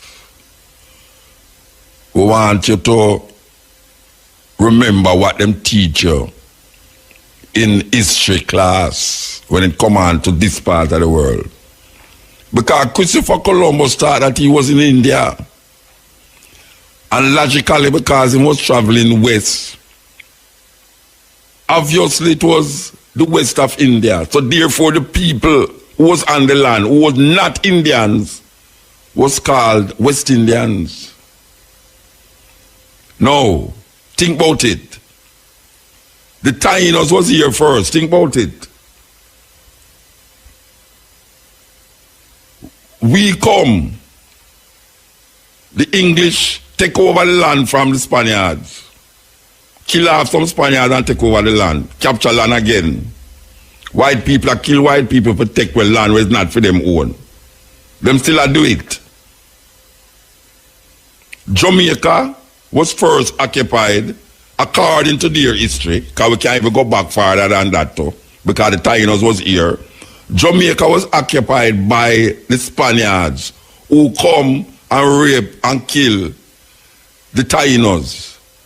Some white people from England kill off some Spaniards when they left here so. When Christopher Columbus gone back to Spain, him left a whole heap of them here so for build up villages and all them something there. The English come and kill them, murder them and murder the other little Taínos where they are and capture the land. So, thief from thief. My mother used to say thief from thief and God laugh. So here are some people who thief the land from the Taínos, and here are some other people come thief the land from them. And them come back, come thief the land from the said people, and the people them come back, come thief the land again. Now imagine this. We don't have to imagine it. Check this. The man make a mistake. How much years ago this happened? 1492? Let me say? 1492. How much years that? I love enough years that. The man make a mistake. And the mistake is repeated over and over and over and over and over and over. And over and over and over, and it's not an over me I talk about, it's over and over and over. The mistake is repeated through the centuries. So you know what happened now? The lie and the mistake become true. The Africans them who come here was never exempted from the label of Indian. So we use African automatically because we land over here to become Indian. We are West Indian according to the mistake. But we never know so it was a mistake. Because it come 300, 400, 500 years. It follow the trail, come right through. And we're there so now. Most of it is not Taínos. Most of it come from Africa on some slave ship and reach over here so. And them call we West Indian. And we nyam it up. And we don't ever push a finger in our mouth and vomit it out back. We nyam it up and put drink water and make it digest in a way. And we become West Indian. You can't go tell most Jamaican. I mean, I can't go tell them because you will tell them. Most Jamaican in a Jamaica. If you tell them, say, them are African, it's like you tell them, say, them are dirty dog. If you tell them, say, them are African, them say, look here, me and no Rasta no bring no dirty Rasta foolishness to me. Me and no African, me a Jamaican, me a West Indian, me born in the West Indies. How the hell we reach that? How we reach that? We reach that because some people who have the power manipulate history and write the history from their perspective, from their eyes. And we come now and gulp it down. And if you tell a youth in a Jamaica, say him is not a West Indian, him say, I am teacher, teach him that. Because the teacher them accept that as a truth, as a reality, that we are West Indians. Or we become West Indians. When it's Africa, which part of Africa, Indian them more than Uganda and them come there so. And remember say when name run out all of the Indian them out of Uganda one at a time. Them name again. So remember him name. But how the hell we become Indian? How the hell the Native American, the indigenous people of America become Indian? How the Aboriginal people then become Indian. How the Amerindian them in Guyana become Indian. Who gave us that label that we now can hug it up and say, we are West Indians? As a matter of fact, we have a university of the West Indies where it's cater for West Indian people. And you come from the West Indies. I wonder if you saw me I say. May I say that when the reality leak and step in, it become the lie. And the lie because it did there and beaten away, taught to us, regurgitated. We vomit it sometime and we drink back the vomit. And it become part of our life, part of our understanding of self, part of our thinking. And we call ourselves West Indian, and we don't see nothing wrong with that. No, it not change the price of bread. It not change how we walk, it not change how we talk. But guess what?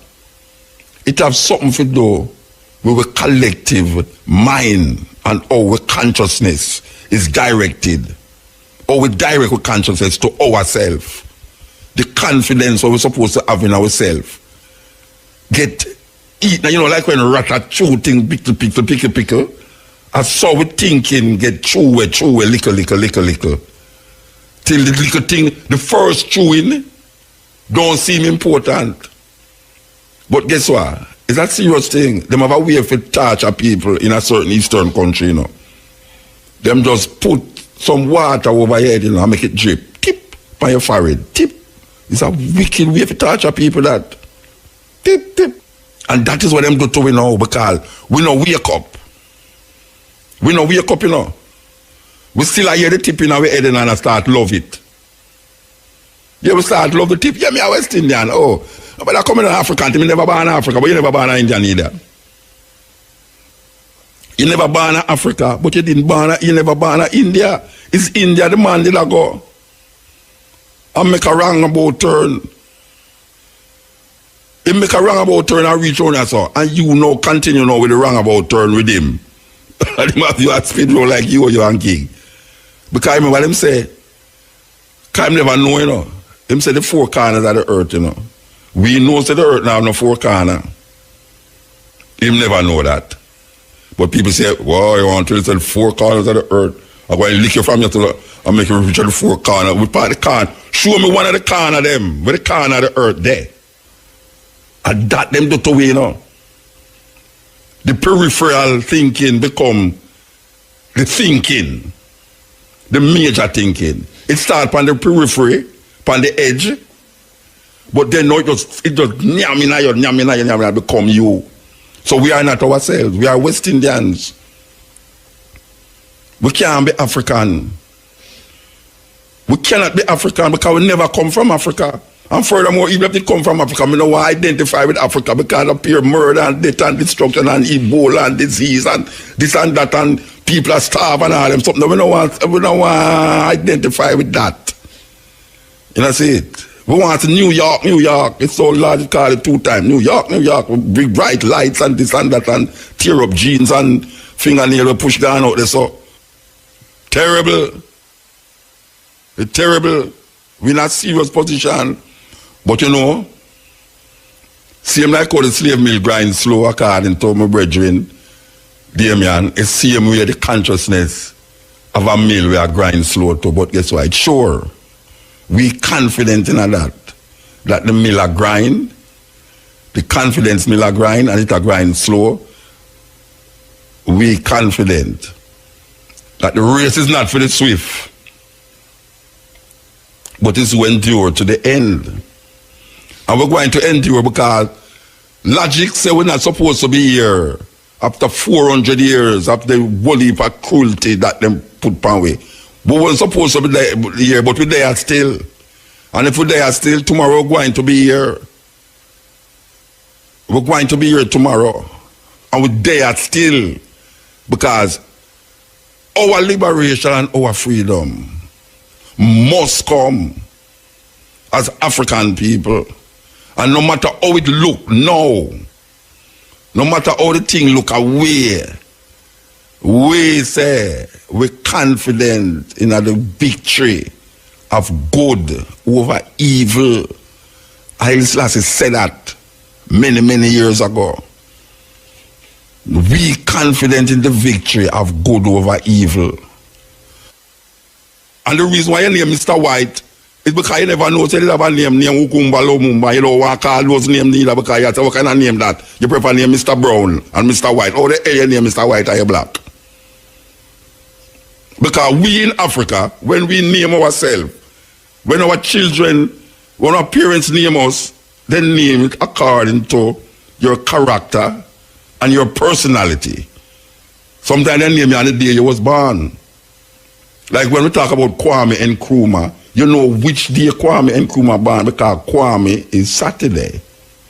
So you say that youth was born on a Saturday. It's a scientific approach to things, you know. You name a child according to his personality. You don't look on TV and say Kardashian with a big bottom or cock out so and she have millions and you say you're going to name and pick the Kardashian. No, it's not to African people name. That's how European people make we do it. We are say it's very important that we understand how them get we caught up in a certain talking and certain ways to look on things. For them logic is not necessarily the logics of the world. It's the logics according to their definition of themselves. We must find the logic that define we as a people, as African people. And it is very important now that we understand how important it is to claim that part away. That Africanness, that part away. Because soon, trust me, the way them set the thing now, it crisscross. It crisscross. That only them can identify themselves. Look more, we can identify ourselves. We still can identify ourselves now. Look on the TV. You ever see the people that read news on TV? I say, oh, it's what make down them people there. What the hell them are use for them face? Why is it that them look so? You tell me say so much shine upon them face that when them come on TV, them have to look so. Then when white people up on TV, them look so because them done white already, them fit into the camera. There are ways to light black people and the camera that these camera people don't know because them never go to school where studies say black people must not look like white people on television. Black people must look like black people and white people must look like white people. And there's ways to do it. But them never study that. African people is African people. It's just simple. China people don't look like white people on TV. As a matter of fact, them cannot look like white people. Them face round differently. And if them stand up and you look behind them, you don't see nothing. And them usually short. I go to Africa and see some pygmy.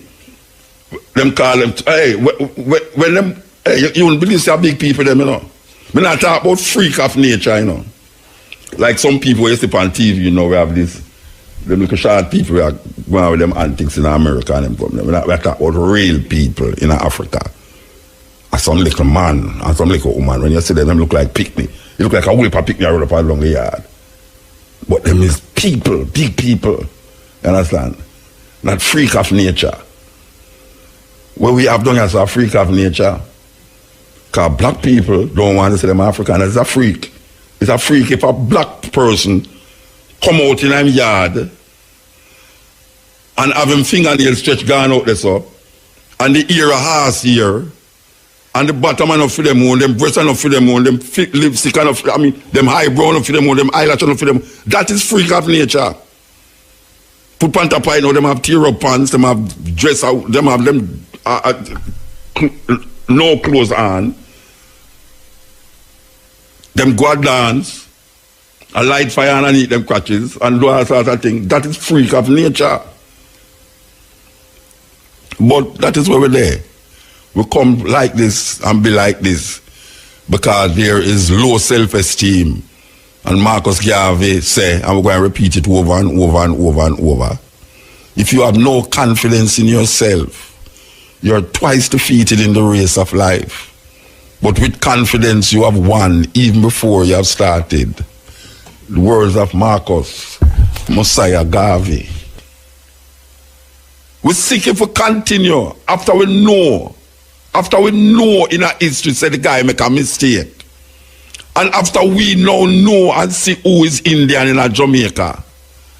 And we, the African stock, will come here, so not like how the Indian them come here. Because them never come here tie up on no slave ship. For them, mothers never get pregnant on slave ship.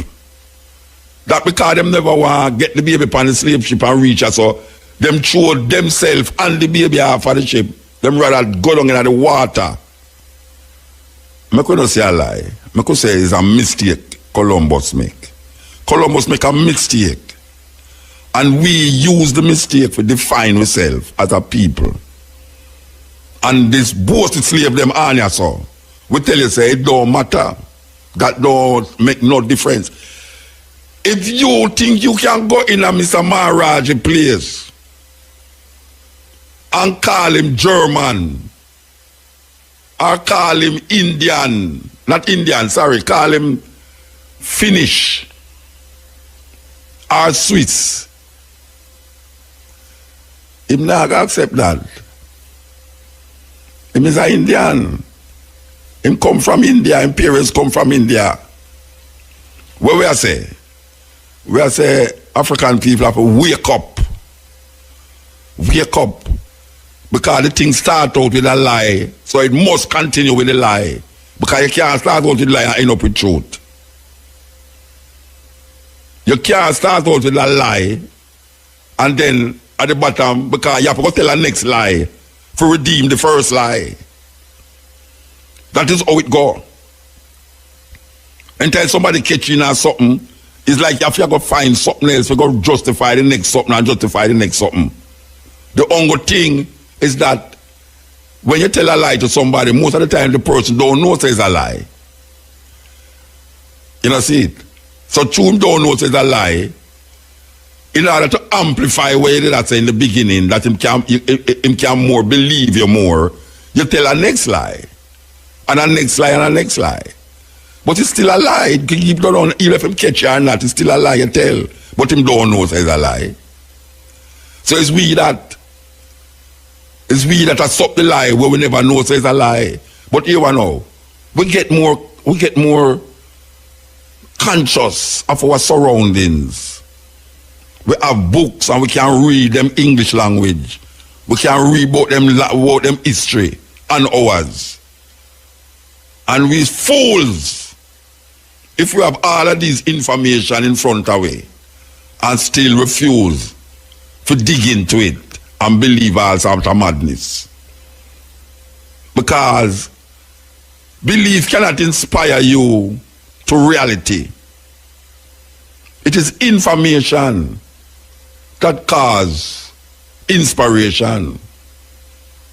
And the less information you have, you're going to turn to ridiculous thinking, superstitious thinking. And when you put it down, you came say that is inspiration. The greatest people, the people who have inspired people more is people who have information. Not people who just go wrong and sit down and say, yes, this might be that and believe this and believe that. No. Inspiration comes from information. And if you don't have the information, it's going to lead you to superstition. So most of it gone into some superstitious belief system and create a sort of illusion. And when them give you for them reality, it become our reality now. And we start to amplify their reality with madness. Because we don't have the information, we start to now deal with superstition and add superstition upon the belief and superstition upon the more belief and the more belief. And then we turn out like damn idiots. And we can't get nowhere.